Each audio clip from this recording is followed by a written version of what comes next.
Mati ya.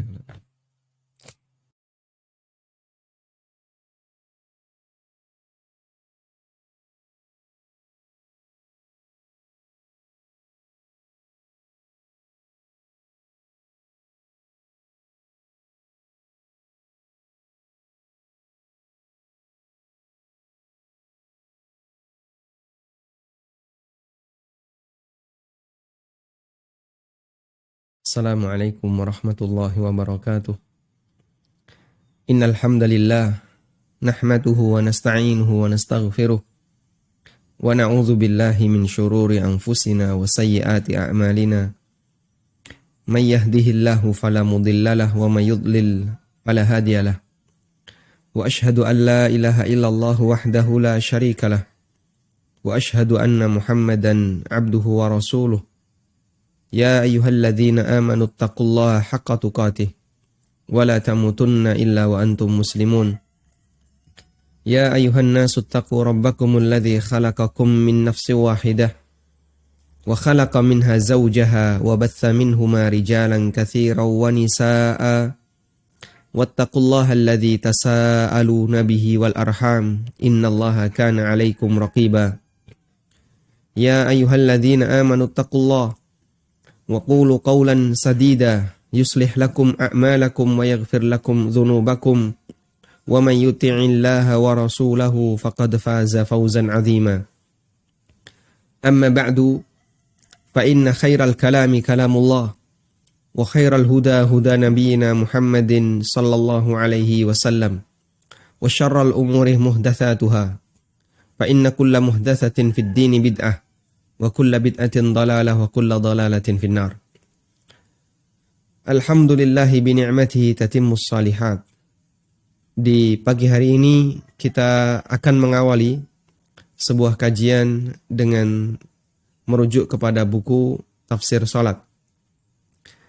Yang ini merupakan salah satu di antara buku saya yang saya tulis dalam rangka membantu kita bersama untuk bagaimana memahami tata cara sholat dan memahami makna sholat secara lahir batin. Dan usia buku ini sudah tepat 1 tahun. Karena buku ini ditulis di awal Sya'ban atau di bulan Sya'ban tahun 1441. Dan sekarang kita berada di tanggal 2 Sya'ban tahun 1442. Kami berharap dan memohon kepada Allah Subhanahu wa taala semoga Allah memberikan manfaat bagi buku ini dan memberikan kemanfaatan bagi umat sehingga kita bisa sama-sama mendapatkan tabungan pahala dari usaha belajar yang kita lakukan. Tayyib, langsung kita akan membuka bagi Anda yang sudah memiliki bukunya Tafsir Salat dengan bentuk seperti ini atau yang edisi pertama yang tulisan judulnya lebih gede. Silahkan Anda buka halaman pengantar dari Dr. Ustadz Syafiq Riza Basalamah. Alhamdulillah wassalatu wassalamu ala rasulillah amma ba'du. Salat adalah rukun Islam yang kedua. Salat adalah munajat hamba kepada Tuhannya. Tatkala manusia dibangkitkan dari kubur, digiring menuju padang mahsyar untuk menjalani persidangan, maka yang pertama akan disidak dan pertama yang akan disidik dan dihisap adalah salatnya. Bila salatnya baik, niscaya semua amalannya akan baik, namun bila tidak, maka apa yang diharapkan kemudian dari dirinya. Artinya tidak ada yang bisa diharapkan banyak dari dirinya. Dan ada 3 perbuatan yang akan dihisap oleh Allah Subhanahu wa taala pertama kali. Pertama, untuk urusan amal hamba yang pertama kali dihisap adalah salatnya. Yang kedua, untuk urusan muamalah antara hamba dengan hamba yang lain, yang pertama kali dihisap adalah urusan darah. Sehingga kalau sampai ada orang yang membunuh orang lain, baik sengaja maupun tidak sengaja, termasuk diantaranya adalah melukai orang lain, maka itulah yang akan pertama kali dihisap. Sedangkan untuk nikmat yang Allah berikan kepada para hamba, maka yang akan dihisap pertama kali adalah air dingin, air jernih yang Allah Subhanahu wa Ta'ala berikan kepada kita untuk kita minum, untuk kita konsumsi. Dan kesehatan yang diberikan oleh Allah Subhanahu wa Ta'ala, itu kita gunakan untuk apa? Rasulullah Sallallahu Alaihi Wasallam menjelaskan bahwa ada orang yang salat, namun yang didapat olehnya hanya setengahnya. Ada yang lebih dan ada yang kurang dari itu. Bahkan ada orang yang tidak mendapatkan pahala apapun. Bukankah merugi sekali tatkala telah bekerja, bersusah payah, namun dia tidak mendapatkan apa-apa? Jawabannya tentu merugi sekali. Namun kenapa banyak orang yang tidak merasa merugi? Itu bagian dari konsekuensi iman. Ketika seseorang menyadari betapa berharganya pahala, maka dia akan sangat merasa rugi ketika dia gagal mendapatkannya. Padahal dia sudah lelah dalam mengusahakannya, lelah dalam bekerja. Tapi ketika orang tidak, imannya lemah dalam masalah akhirat, imannya lemah terkait masalah pahala, maka bisa jadi ketika dia kehilangan pahala, dia santai saja. Tidak ada perasaan merugi, tidak ada perasaan kalau dia sebenarnya ada sesuatu berharga yang hilang. Lain halnya kalau sesuatu itu kelihatan. Misalnya keuntungan dagang, keuntungan bisnis. Anda telah mengeluarkan modal sekian puluh juta, bahkan sekian ratus juta. Ternyata Anda tidak mendapatkan sesuatu apapun. Maka bisa jadi Anda akan stres, merasa rugi. Saya sudah keluar banyak, ternyata saya tidak mendapatkan apa-apa. Peluang untung yang ingin saya dapatkan gagal. Sehingga jamaah yang dimuliakan Allah Subhanahu wa Ta'ala, orang terkadang merasa sedih disebabkan kehilangan dunia, walaupun itu hanya nilainya sangat kecil. Kecil dalam ukuran dunia, bukan kecil kalau dibandingkan akhirat. Kalau dibandingkan akhirat, semua ini gak ada apa-apanya. Kecil dalam ukuran dunia, misalnya dia kehilangan 100 ribu, 200 ribu. Kecil dalam ukuran dunia, tapi Masya Allah, kehilangan 100-200 ribu ini bisa menyebabkan dia stres. Namun dia tidak merasa stres, tidak merasa rugi, bahkan gak kepikiran apapun ketika dia kehilangan pahala ibadahnya. Makanya di sini Dr. Syafiq Riza Basalamah hafizahullah mengingatkan, bukankah merugi sekali tatkala kita telah bekerja dan bersusah payah, namun ternyata kita tidak mendapatkan apa-apa. Lalu apa rahasianya agar sholat terasa ringan dan menyenangkan serta diterima oleh Allah Subhanahu wa Ta'ala? Dan perlu kita pahami bahwa Allah Subhanahu wa Ta'ala hanyalah akan menerima amal para hamba yang diiringi dengan rasa takwa. Sebagaimana yang Allah firmankan dalam Al-Quran, innama yataqabbalullahu minal muttaqin. Sesungguhnya Allah hanya akan menerima amal dari orang-orang yang bertakwa. Kalimat ini Allah sebutkan dalam Al-Quran ketika Allah menceritakan dua putra Adam yang mereka saling iri, yang salah satunya iri kepada saudaranya, disebabkan karena amal yang tidak diterima oleh Allah Subhanahu wa Ta'ala. Allah berfirman, "Watlu 'alaihim nab'a bani Adam bil haqqi idz qarraba qurbanan fatuqabbala min ahadihima wa lam yutaqabbal min al-akhar." Ceritakanlah kepada mereka nab'a bani Adam bil haqq. Kisah tentang dua putra Adam yang benar cerita ini. Idz qarraba qurbanan fatuqabbala min ahadihima wa lam yutaqabbal min al-akhar. Ketika mereka berdua ini berkurban, yang satu diterima, yang satu tidak diterima.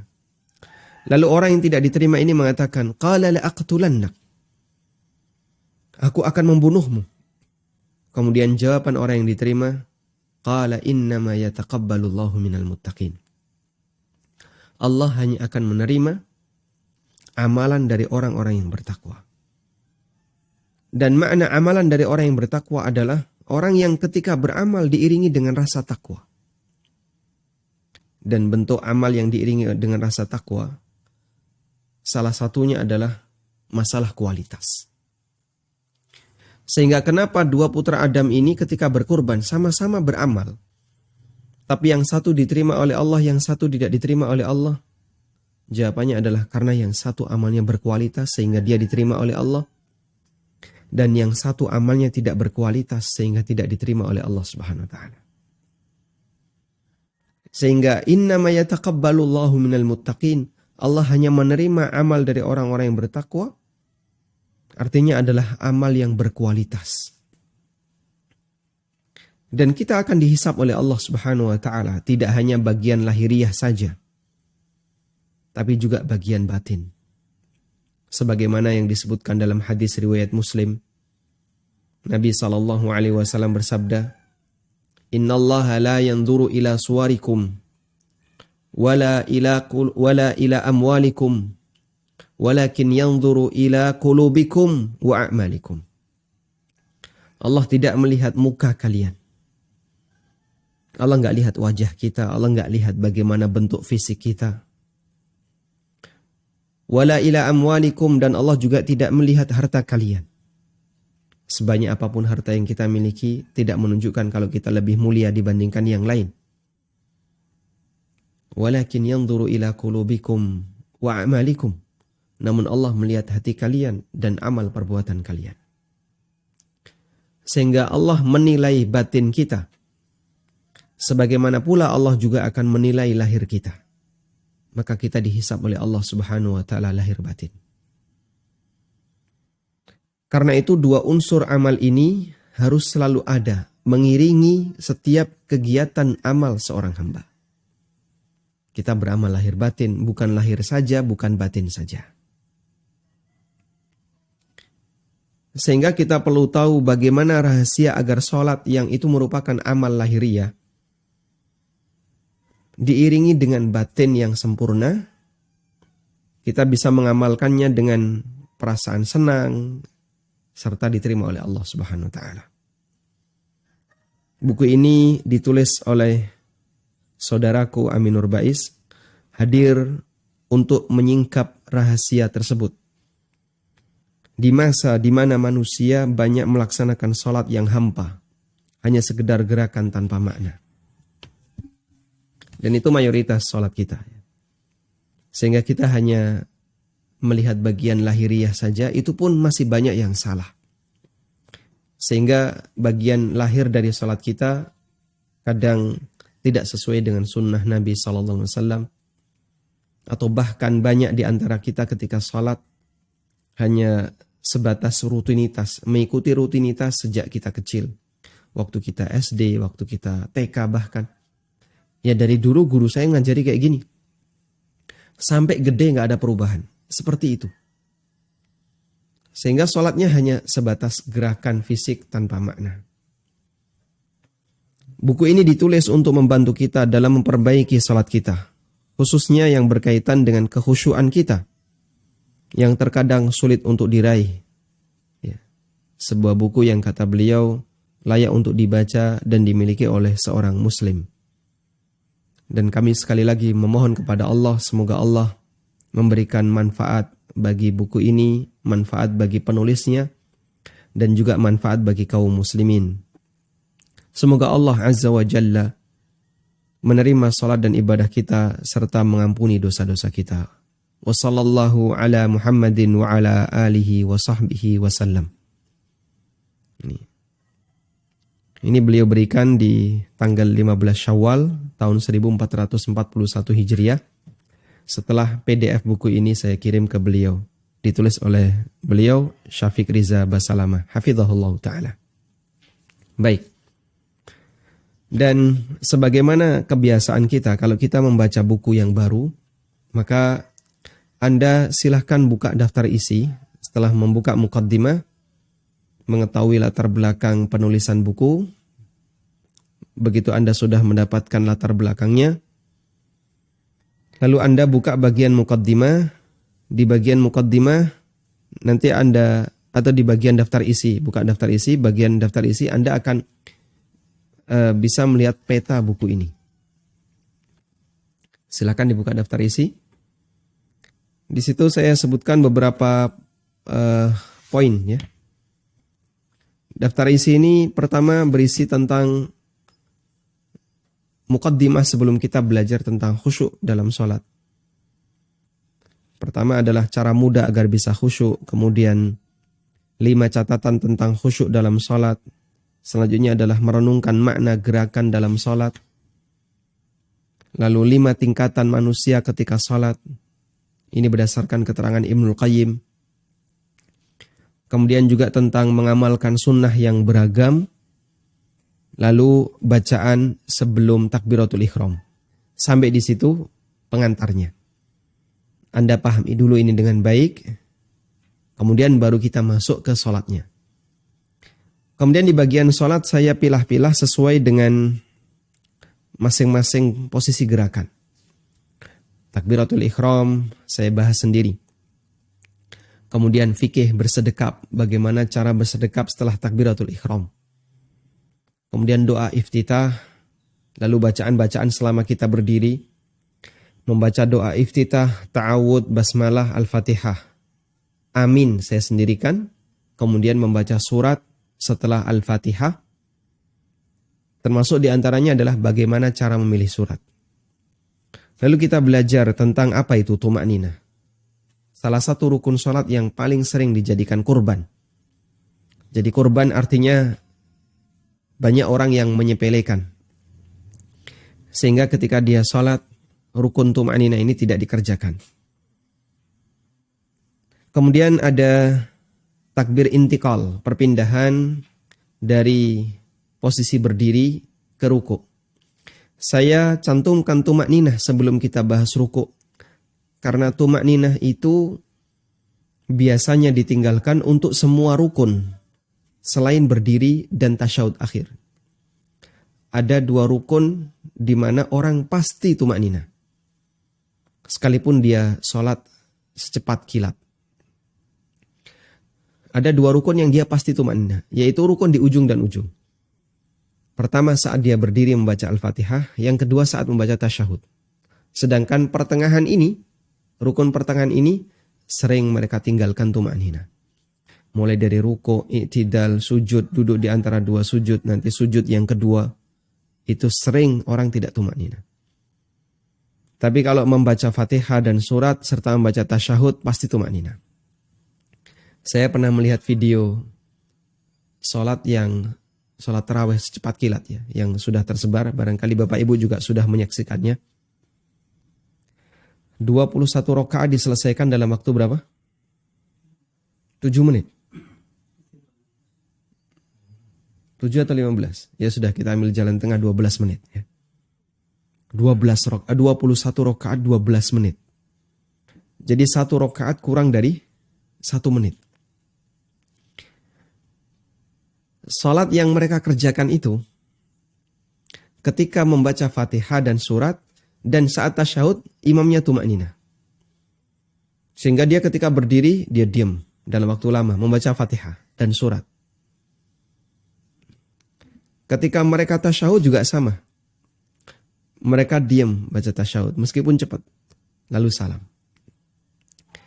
Tapi ruku, i'tidal, sujud, kemudian duduk di antara 2 sujud. Sujud yang kedua, yang itu merupakan rentang dari 2 gerakan ini. Masya Allah ya. Sama sekali tidak tuma'ninah. Baik. Makanya saya dahulukan pembahasan tuma'ninah sebelum kita membahas rukun-rukun yang lainnya. Lalu kita beralih ke takbiratul intikal. Takbir intikal, perpindahan dari satu rukun ke rukun berikutnya. Kemudian fikih ruku dan tafsir doa ruku. Saya sebut fikih ruku karena dia membahas tentang bagaimana cara ruku yang benar dan beberapa pembahasan yang dikutip oleh para ulama terkait masalah ruku.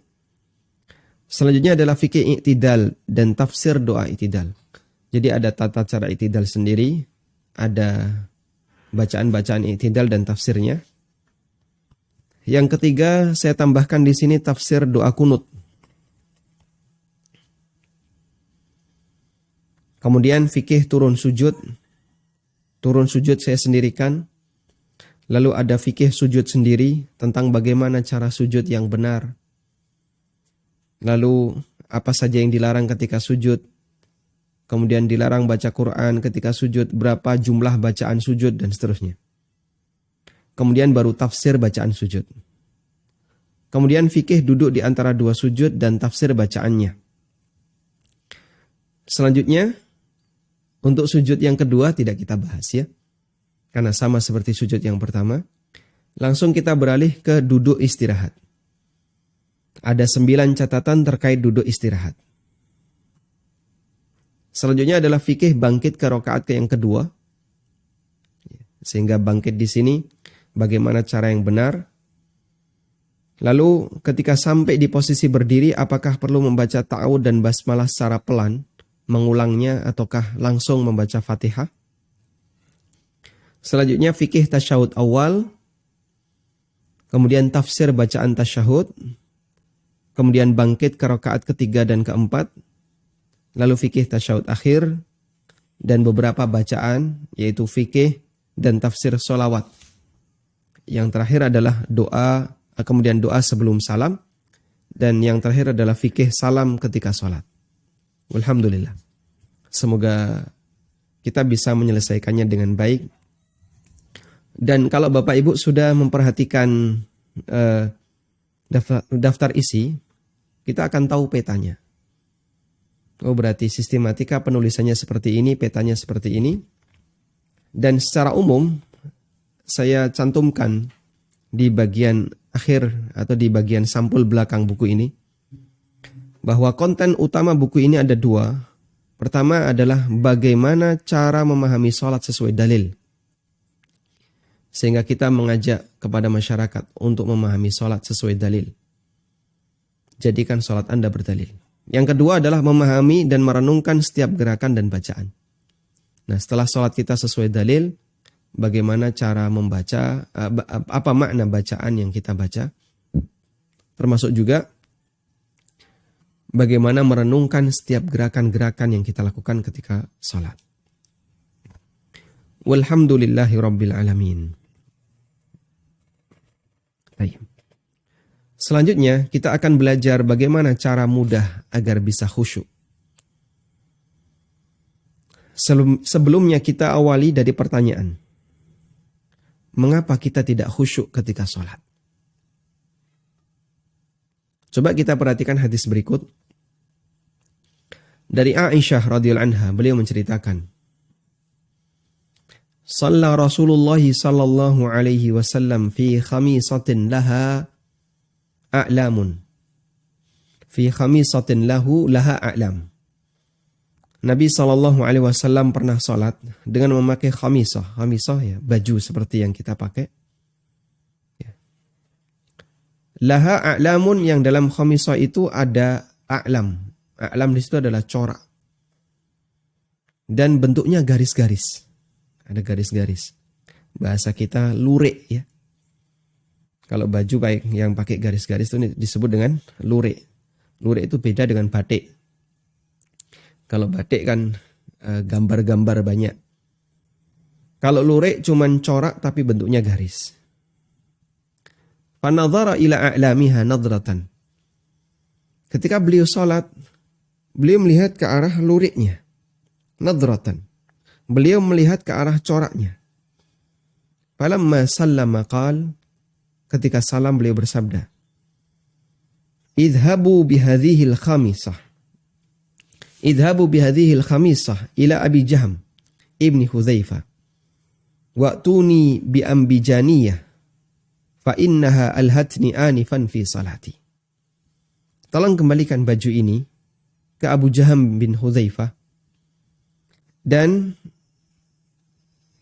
gantikan, bawakan untukku kain ambijaniyah. Ambijaniyah termasuk jenis kain yang lain yang enak dipakai ya. Fa innaha alhatni anifan fi salati. Karena tadi khamisah ini telah mengganggu salatku. Garis-garisnya itu mengganggu salat Nabi SAW. Subhanallah. Hanya karena lurik di baju, Rasulullah SAW merasa terganggu ketika salat. Padahal jamaah, kita bisa bandingkan dengan diri kita. Kita salat di tempat yang ramai dengan gambar, ramai dengan batik, ramai dengan, Masya Allah, sajadah yang penuh dengan gambar. Sajadah yang kita pakai, itu banyak sekali gambarnya. Nggak polos. Kemudian baju yang kita gunakan juga rata-rata baju yang bercorak.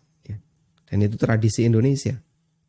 Beda dengan tradisi Arab yang mereka rata-rata menggunakan jubah putih ya untuk laki-lakinya, atau jubah warna gelap dengan warna yang dengan polos ya, satu warna. Ya. Mereka punya kebiasaan kalau musim panas pakai jubah warna putih, kalau musim dingin mereka pakai jubah warna gelap. Tapi semuanya polos. Namun Nabi SAW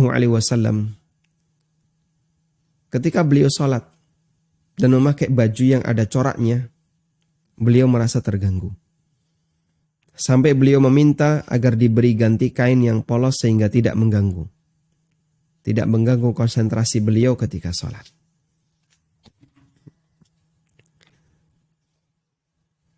Yang menjadi pertanyaan adalah, mengapa ketika kita salat kita tidak merasa terganggu? Padahal berkali-kali kita sholat dengan baju batik, sajadah yang penuh gambar, masjid yang penuh ornamen ukiran, belum lagi keramiknya, nanti kadang ada gambar-gambarnya. Namun kita tidak merasa terganggu ketika kita sholat. Mengapa itu bisa terjadi? Apakah karena kita lebih hebat dibandingkan Nabi? Subhanallah, tidak mungkin itu terjadi. Apakah sholat kita lebih khusyuk sehingga tidak terganggu dengan gambar-gambar itu? Maha suci Allah dari hal ini. Subhanallah. Tidak mungkin itu terjadi. Rasulullah SAW sholatnya paling khusyuk. Sholat beliau paling khusyuk, tapi beliau terganggu dengan itu. Jawabannya adalah karena masalah konsentrasi. Rasulullah SAW sangat konsentrasi ketika beliau sedang salat. Sehingga ketika ada sesuatu yang mengganggu, beliau berusaha untuk menghindarinya. Karena saking konsentrasinya. Sebaliknya konsentrasi kita ketika kita salat sangat rendah. Sehingga kita tidak perhatian dengan semua yang mengganggu di sekitar kita salat. Sebagai ilustrasi, di sini saya sebutkan sebuah ilustrasi ya. Ketika kita sedang ujian matematika untuk kenaikan kelas, kita akan berusaha untuk konsentrasi. Sehingga panitia ujian berusaha mengkondisikan agar suasana ujian dibuat sangat tenang. Karena peserta ujian akan sangat terganggu sekalipun hanya dengan suara kendaraan. Bahkan kadang di depan kelas kan dikasih pengumuman. Harap tenang, ada ujian. Kalau itu ujian UN, ujian negara, yang kelas 1 sampai kelas 5 libur. Yang masuk kelas berapa? Kelas 6 saja. Yang kelas 1, kelas 2 libur, yang masuk kelas 3. Kenapa? Biar adik-adik kelasnya nggak ganggu. Kakaknya lagi ujian UN. Sehingga mereka dibuat fokus, konsentrasi, suasana dibuat tenang, gak boleh ada yang ganggu. Lain halnya ketika kita sedang makan di warung dalam suasana santai sambil membaca berita. Meskipun diiringi musik yang keras dan nyanyian yang bersaja indah, kita tidak merasa terganggu. Karena saat kita baca berita, kita tidak sedang konsentrasi. Jadi kita baca dengan santai. Bagi Anda yang membaca berita tidak perlu konsentrasi. Berbeda dengan ketika Anda membaca soal ujian. Anda butuh untuk konsentrasi. Artinya Orang kalau konsentrasi, dia butuh suasana tenang. Sehingga dia nggak mau kalau ada yang ganggu. Tapi orang kalau nggak konsentrasi, nggak perlu tenang. Karena dia nggak konsentrasi. Nah seperti itulah kondisi sholat kita. Karena itu keseriusan seseorang dalam melakukan sesuatu berbanding dengan tingkat konsentrasinya. Semakin Anda berkonsentrasi, berarti Anda akan semakin khusyuk dalam mengerjakannya. Itu artinya Anda semakin serius. Sebaliknya kalau Anda nggak serius, ya biasanya nggak konsentrasi. Kadang kan kayak gitu ya. Kalau kita ujian untuk materi yang mudah untuk kita kerjakan, biasanya apa? PPKN. Ya. Ujian PMP, Pendidikan Moral Pancasila. Atau PPKN. PPKN itu Pendidikan Pancasila dan Kewarganegaraan. Ya, biasanya ujian kayak gini kan, prinsip kita gini. Jawabannya mirip-mirip Pak. Nah, pokoknya cari jawaban yang paling panjang itu yang benar. Dulu kita diajari seperti itu. Yang paling panjang itu yang benar, karena mirip-mirip. Baik. Karena kita merasa ini ujian yang mudah, maka biasanya ketika kita mengerjakan, ya kita kerjakan dengan santai. Tapi kalau matematika, apalagi ketika kuliah, kita diminta untuk mengerjakan kalkulus 3. Masya Allah. Kalkulus 3 ini sudah semester 10. Kalau ini nggak lulus, nggak mungkin ngulang tahun depan. Karena nanti sudah di DO misalnya. Anda akan berusaha untuk fokus. Jangan sampai ada yang salah. Ya, berangkat dari ilustrasi ini kita bisa memahami seperti apa pengertian khusyuk dalam sholat. Khusyuk dalam sholat adalah menghadirkan hati ketika sedang melaksanakan sholat. Sehingga kalau orang tidak menghadirkan hatinya, maka dia tidak akan bisa khusyuk dalam sholat. Akibatnya dia nggak terasa terganggu dengan suasana yang ada di kanan kirinya. Dr. Sa'ad bin Wahab Al-Qahtani dalam kitabnya Al-Khusyuk fis Shalah menyimpulkan pengertian khusyuk dalam sholat. Hudurul qalbi inda talabbusihi bi ta'atillah. Menghadirkan hati ketika seseorang sedang melakukan ketaatan kepada Allah. Sehingga khusyuk dalam sholat berarti menghadirkan hati ketika seseorang sedang melakukan sholat. Khusyuk ketika membaca Al-Quran berarti menghadirkan hati ketika seseorang sedang membaca Quran. Khusyuk ketika tawaf berarti menghadirkan hati ketika seseorang sedang tawaf dan seterusnya. Khusyuk saat zikir berarti Anda fokus menghadirkan hati ketika Anda sedang zikir. Sehingga khusyuk dalam kegiatan ibadah tertentu adalah fokus dengan ibadah yang sedang dia kerjakan. Dia beribadah lahir dan batinnya. Definisi khusyuk semacam inilah yang dijelaskan oleh Ibnu Abbas radhiyallahu anhuma, di mana beliau mengatakan, "Laisa laka min salatika illa ma aqalta minha." Pahala dari salatmu hanya senilai apa yang kamu pikirkan dari salatmu. Laisa laka min salatika, kau tidak mendapatkan pahala dari salatmu illa kecuali ma aqalta minha, apa yang kamu pikirkan dari salatmu. Sehingga kalau pikiran kita terbang melayang kemana-mana, kita tidak memikirkan apa yang sedang kita kerjakan dalam salat kita, maka menurut Ibnu Abbas nggak ada nilai pahalanya.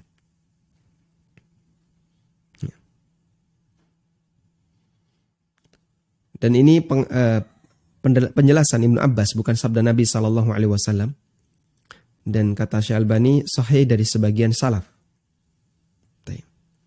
Dan pengaruh dari khusyuk, ketika orang itu khusyuk dalam sholatnya, dia akan berusaha tenang dan fokus terhadap semua gerakan dan bacaan dalam sholat.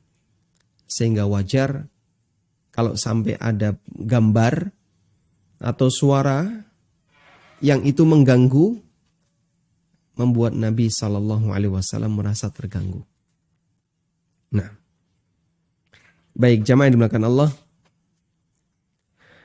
Anda bisa menguji keberhasilan khusyuk dan tidak adalah ketika Anda sedang sholat di suasana penuh dengan gambar. Sajadah masjid yang penuh dengan gambar. Dan Anda nggak bisa mengerjakannya dengan baik, dengan khusyuk. Karena sajadahnya ramai. Bahkan kadang kita kan mikir tebak gambar ya. Lihat terus. Ini kupu apa burung? Ini cacing apa ular? Dan itu sedang sholat sambil tebak gambar. Ini kayaknya mirip gambar orang, tapi kok bunga? Gitu ya. Sehingga kalau kita mengerjakan seperti itu sholat kita, pikiran kita melayang kemana-mana. Sementara kita sedang membaca. Bibir uma-umi, ya. Kita seperti membaca sesuatu, tapi pikiran kita entah melayang kemana. Baik. Selanjutnya kita akan melihat macam-macam khusyuk. Khusyuk dalam sholat ada dua. Pertama adalah khusyuk fisik. Khusyuk fisik artinya apa? Ketenangan fisik. Tidak banyak bergerak ketika sedang melaksanakan sholat. Itulah khusyuk fisik. Seorang tentara Inggris, ya, saya kasih ilustrasi. Seorang tentara Inggris yang bertugas jaga di pintu masuk. Dia selalu diam dengan posisi tertentu. Ada yang gambarnya kayak gitu? Sambil bawa senjata, dia diam. Kalau tentara Indonesia kan enggak. Di pintu masuk dia bawa senjata, tapi berdiri, bergerak-gerak. Kalau tentara Inggris dia diam. Bahkan dimasukkan dalam box. Dalam box, lalu dia diam. Kalau tentara Arab, dia bawa senjata, tapi duduk. Jadi ada kursi, dia bisa duduk, dia bisa berdiri. Kalau di Indonesia kan tidak boleh duduk. Harus bawa senjata, berdiri selama sekian jam. Ya, dia boleh jalan-jalan, tapi hanya di pos saja. Ini tentara Inggris, Masya Allah, berdiri, diam, di satu kotak tertentu, ya. Dia diam dalam posisi tertentu. Yang dia lakukan hakikatnya adalah khusyuk secara fisik. Sehingga dia diam fokus dengan gerakan itu. Dan itu ada teorinya, harus seperti ini. Ketika orang takbiratul ihram, dia mengangkat tangan, lalu dia sedekap, kemudian tenang, diam. Maka hakikatnya dia telah melakukan khusyuk secara fisik. Sehingga inti khusyuk secara fisik adalah tidak bergerak, tidak tolah-toleh, fokus dengan satu gerakan yang sedang dilakukan. Namun kalau ada orang yang sholat terus ngelirik gitu ya, ngelirik kanan, ngelirik kiri, berarti matanya tidak diam. Apa anggota badan yang paling mudah bergerak? Yang kelihatan dari luar. Ada dua. Pertama, lisan. Yang kedua, mata. Ya. Bahkan mata itu gerak sedikit orang sudah lihat. Lisan juga seperti itu. Bergerak sedikit orang melihat. Baik.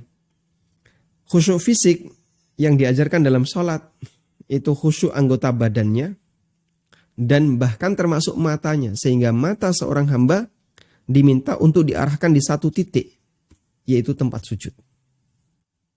Maka dia nunduk ke bawah, melihat ke arah satu titik. Cuman kadang mata kita nggak sabar, ya. Terus agak naik dikit, gajah duduk. Kadang naik lagi ke sebelah, oh mangga dua, gitu ya.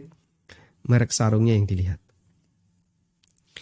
Yang bahaya kalau melihat ke atas, wah, gambarnya lucu. Kadang tulisan-tulisan di kaos-kaos tuh lucu-lucu ya. Itu dieja orang ketika sholat. Makanya jamaah jangan ganggu orang ketika sholat dengan pakai baju seperti ini, pakai kaos seperti ini. Khusyuk secara fisik, secara umum lebih mudah untuk dilakukan. Sampai pun orang yang sama sekali tidak paham dengan semua bacaan dalam sholat, selagi diam fisiknya berarti dia khusyuk secara fisik. Baik. Karena itu, suka melirik atau tolah-toleh dalam sholat disebut sebagai pencurian dalam sholat. Karena dia mengurangi kualitas khusyuk fisik. Aisyah radhiyallahu anha pernah mengatakan, Sa'altu Rasulullah sallallahu alaihi wasallam anil iltifati fis salati. Aku pernah bertanya kepada Nabi sallallahu alaihi wasallam menoleh ketika salat. Faqala huwa ikhtilasun yakhtalisuhu asyaitanu min salatil abdi. Itu adalah pencurian yang dilakukan oleh setan. Sambaran setan untuk menoleh, untuk mencolek sholatnya seseorang hamba. Ikhtilas, ya, itu seperti mencopet itu ya. Sehingga setan mencopet sholatnya hamba dengan cara dia dibuat tolah-toleh ketika sholat. Ini khusyuk secara fisik. Dan Masya Allah orang Indonesia pintar-pintar khusyuk secara fisik. Sehingga bahkan kalau kita bandingkan dengan sholatnya orang-orang Mesir mungkin ya. Atau orang dari negeri yang lain. Ketika di Masjidil Haram atau Masjid Nabawi.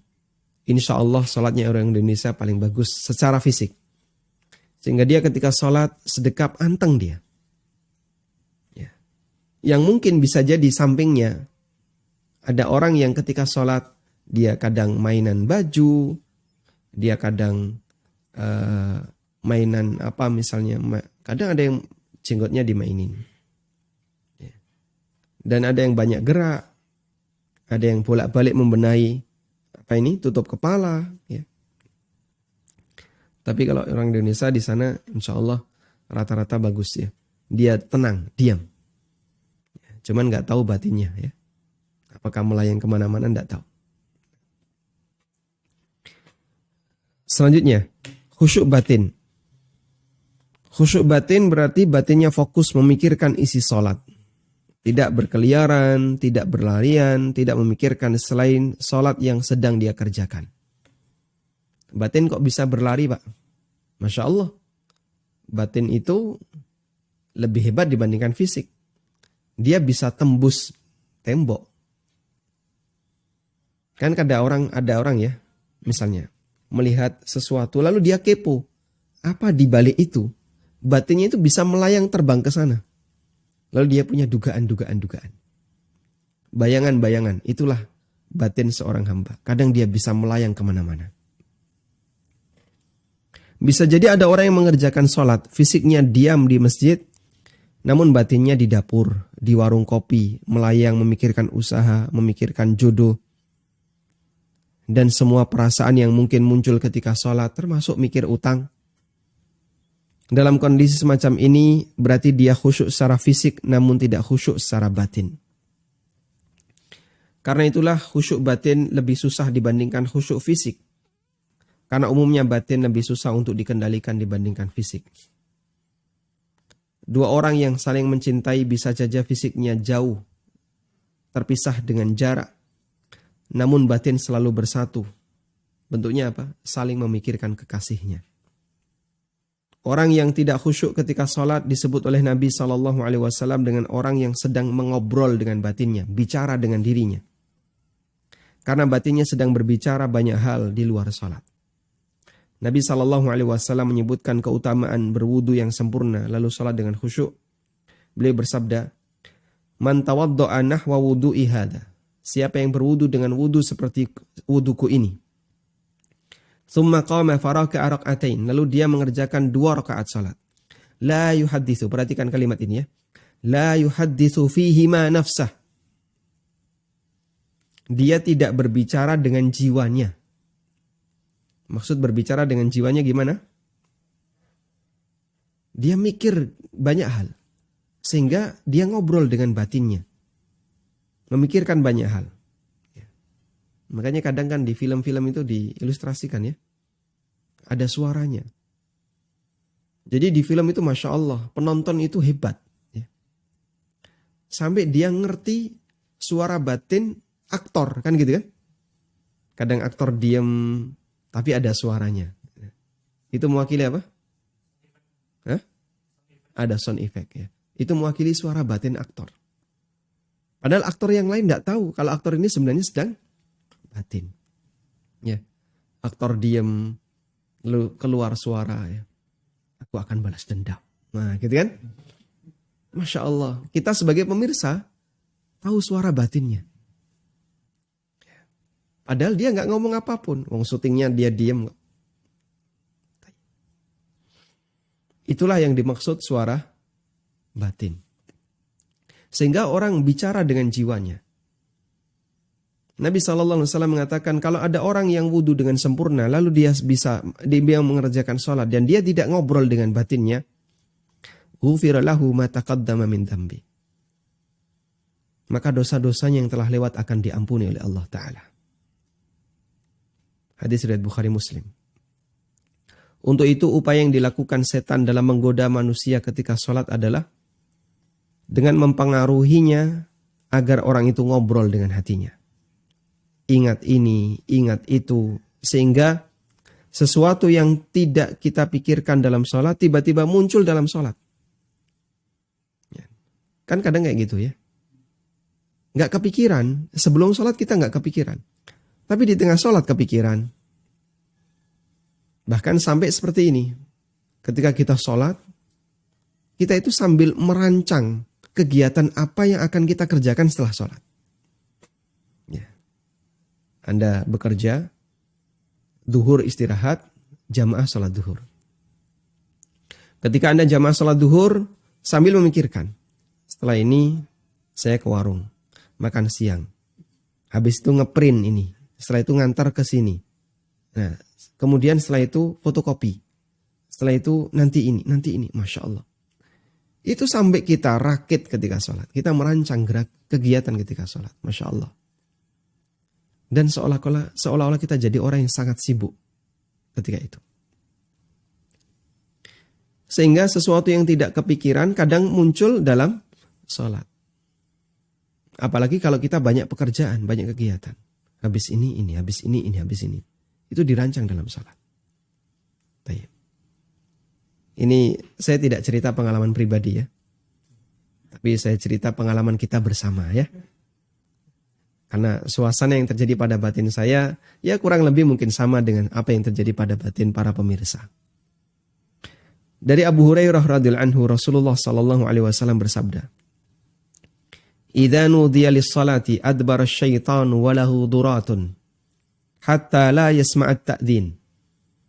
Ketika adzan dikumandangkan, setan menjauh sambil terkentut-kentut. Durat itu kentut yang bersuara. Kalau kentut yang berperedam namanya fusa. Jadi dalam bahasa Arab kentut itu ada dua. Ada durat, ada fusa. Kalau durat, kentut yang pakai suara. Setan ketika dengar adzan, dia lari menjauh dari masjid sambil mengeluarkan kentut yang bersuara hatta la yasma'at ta'dzin, sehingga dia tidak mendengarkan adzan. Fa idza qadan nidaa, ketika adzan sudah selesai, aqbala, dia balik lagi. Hatta idza thuwiba bis shalah, hingga ketika salat itu dikumandangkan iqamah, adbara, dia pergi lagi. Hatta idza qadat tathwib, sampai ketika qomat itu sudah selesai, aqbala, dia datang lagi. Hatta yakhtura bainal mar'i wa nafsi. Di saat itulah dia membisikkan dalam hati seseorang yang sedang sholat. Udhkur kada, udhkur kada, udhkur kada. Nanti kan, kamu tadi kan belum ini, kamu belum ini. Loh, kamu tadi ini kok belum selesai. Itu Masya Allah diingat-ingat. Sampai yang gak kepikiran teringat dalam sholat. Saya pernah ya, kajian setelah asar jam 4. Ya, rencana kajian itu sudah lama, permintaan dari jamaah sudah lama. Cuman sampai sore itu jamaah belum mengingatkan. Ketika sholat asar, lagi sujud, teringat jam 4 kajian. Masya Allah. Nah itu jasa setan ya, itu gimana? Sehingga dari mulai pagi sampai adzan asar, sampai sholat asar, saya nggak ingat kalau di hari itu ada kajian jam 4. Sujud ketika sholat asar, teringat. Nanti jam 4 ada kajian loh. Yaitu pengaruh dari setan. Seketika itu langsung saya tulis sebuah artikel mengutip keterangan sebagian ulama Hanafiyah. Kalau orang lupa sesuatu, misalnya lupa naruh kunci di mana, lupa dompetnya ada di mana, lakukanlah sholat 2 rakaat dengan sangat khusyuk. Ya. Terkadang setan mengingatkan perbuatan yang sudah terlupakan. Sehingga dari jalur itu kita terkadang teringat yang sebelumnya terlupakan. Dan ini keterangan sebagian ulama Hanafiyah. Tayyib. Sehingga jamaah yang dimuliakan Allah Subhanahu wa taala, seperti inilah kondisi real ya. Jadi setan mengingatkan kita, udzkur kada, udzkur kada. Lima lam yakun yadhkur. Dia mengingatkan seseorang yang sebelumnya tidak kepikiran. Tidak terlintas dalam ingatannya. Hatta yadhalla ar-rajulu la yadri kam shalla. Hingga seseorang itu lupa berapa jumlah rakaat yang telah dia kerjakan. Karena tadi saking sibuknya dia memikirkan ini dan seterusnya. Wallahu ta'ala alam. Tayyib. Dan masih banyak kasus yang lain yang barangkali itu kita jumpai dalam sholat kita. Karena itu ada beberapa hal yang perlu kita perhatikan di sini. Termasuk diantaranya adalah kita perlu tahu bahwasanya sholat itu sudah sangat menyibukkan. Sholat itu sudah sibuk.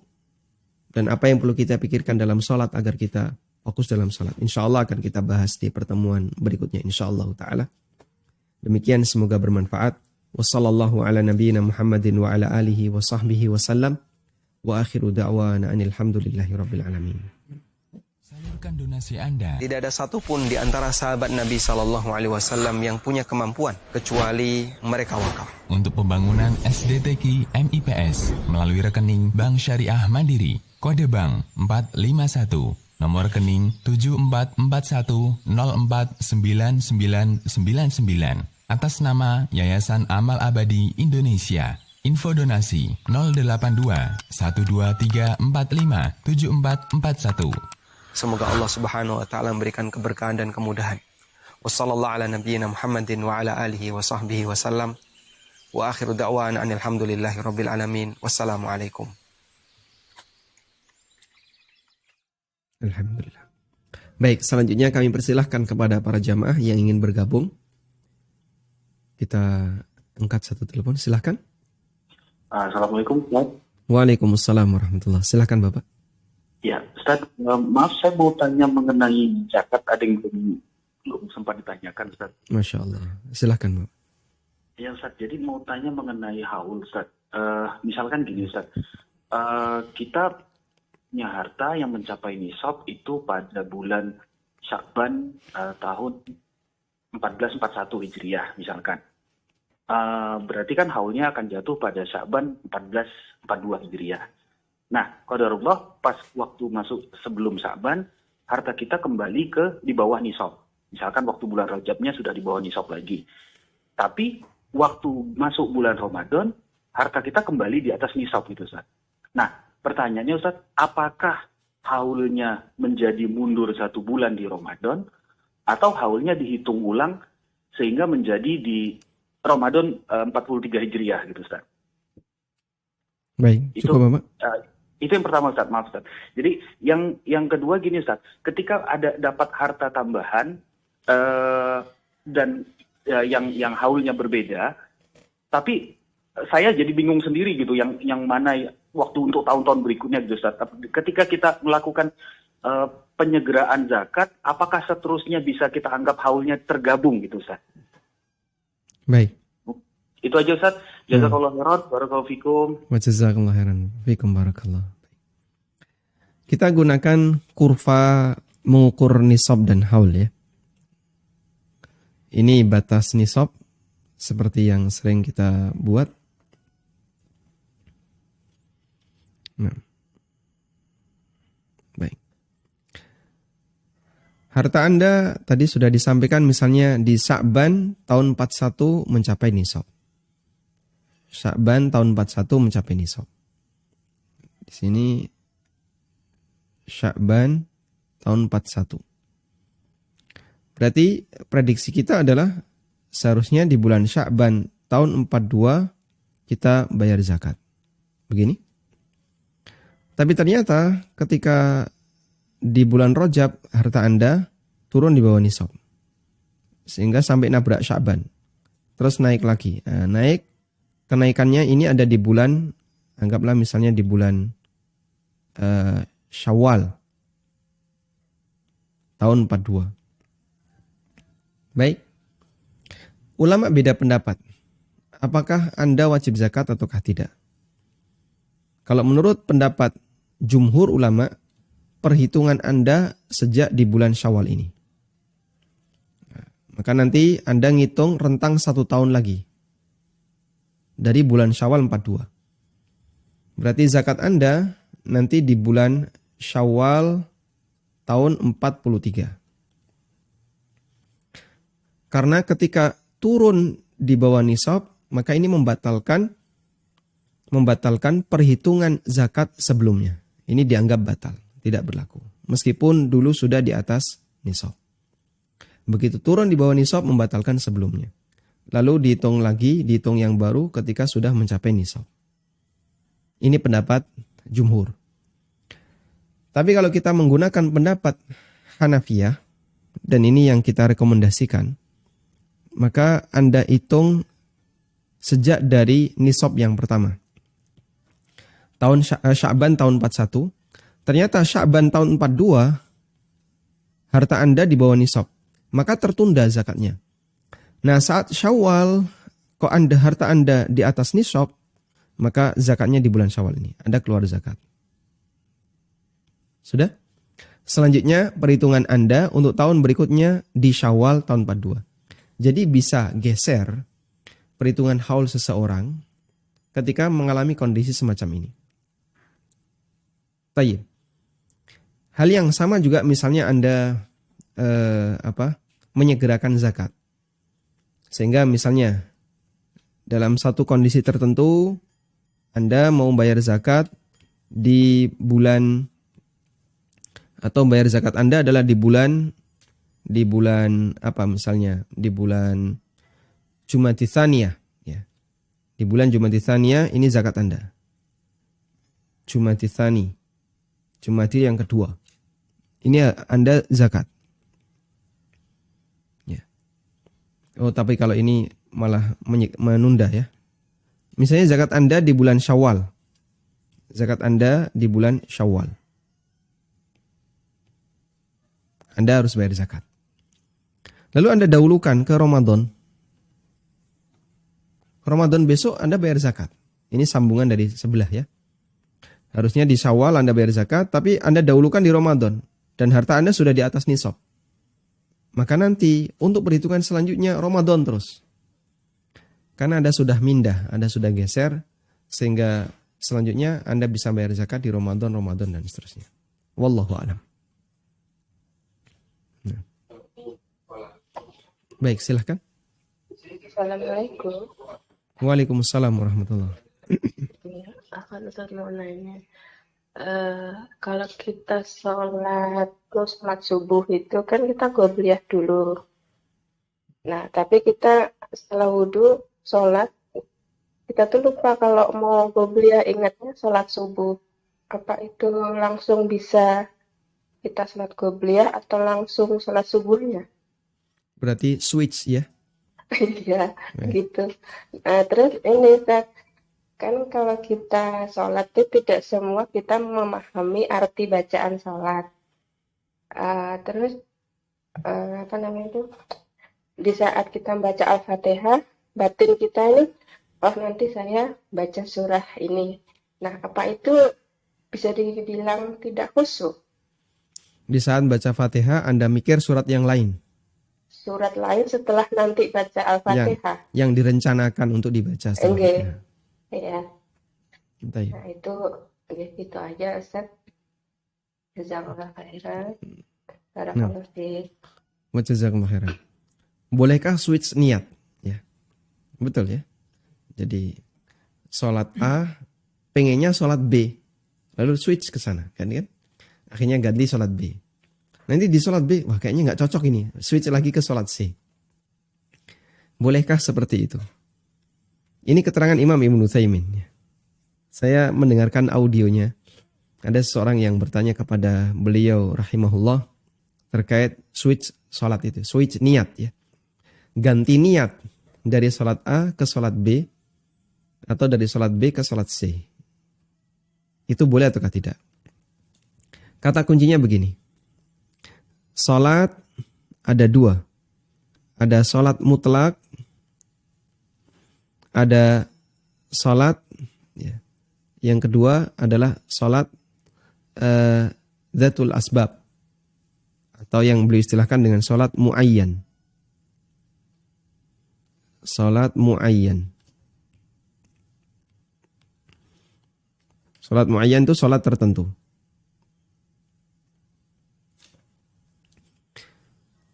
Sudah?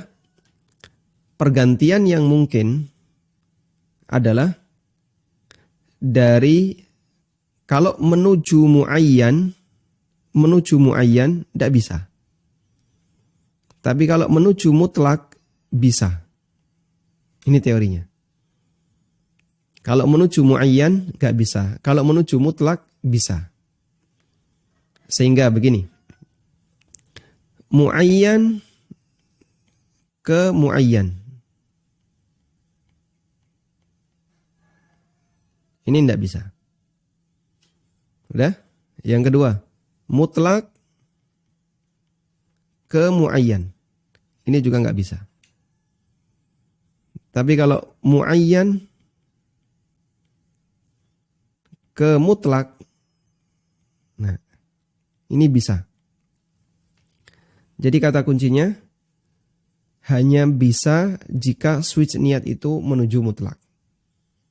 Nah sekarang kan berarti kita perlu paham muayyan itu apa, mutlak itu apa. Sholat mutlak itu apa, sholat muayyan itu apa. Gampangannya begini. Sholat mutlak itu sholat tanpa nama. Jadi sholatnya apa? Ya sholat gitu aja. Contohnya gimana Pak? Ada orang yang setelah zuhur, dia sholat 2 rakaat ba'diyah zuhur. Lalu dia sholat lagi, ba'diyah zuhur lagi. Ba'diyah zuhur kan bisa 4 rakaat ya.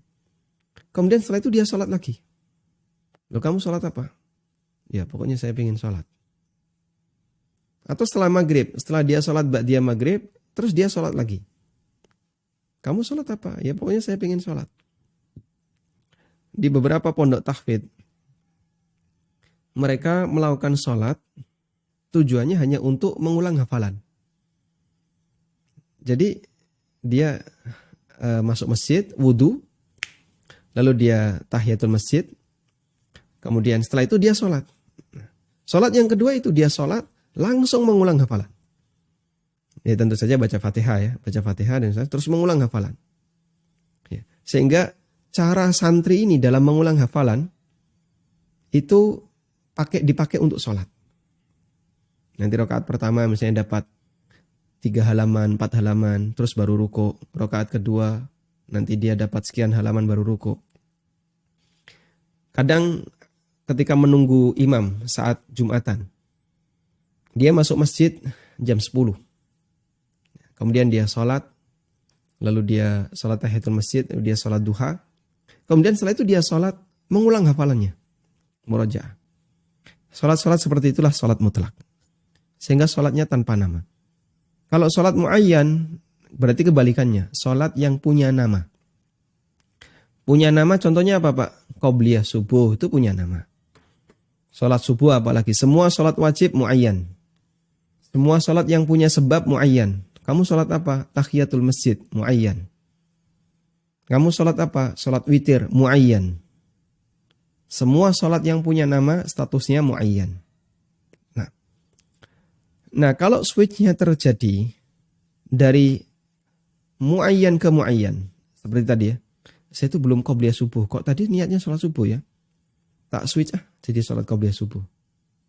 ya batal. Anda harus ngulang dari awal. Nggak bisa. Atau misalnya, Anda sholat qobliyah subuh, tapi